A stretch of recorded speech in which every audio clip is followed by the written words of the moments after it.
आपण ऐकतो ती कथा आहे. कथेचा अर्थ असा आहे, जी जीवनाला संपवते तिला व्यथा म्हणतात आणि जी व्यथेलाच संपवते तिला भगवंताची कथा म्हणतात. हो जिसे श्रवण कर मिट जाती है,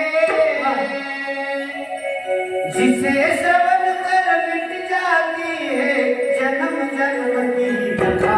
ऐसी कृष्ण कथा, ऐसी कृष्ण कथा, ऐसी कृष्ण कथा, ऐसी कृष्ण कथा.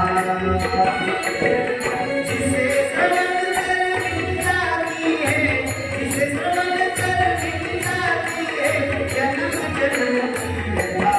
ऐसी कृष्ण कथा, ऐसी कृष्ण कथा, ऐसी कृष्ण कथा, ऐसी कृष्ण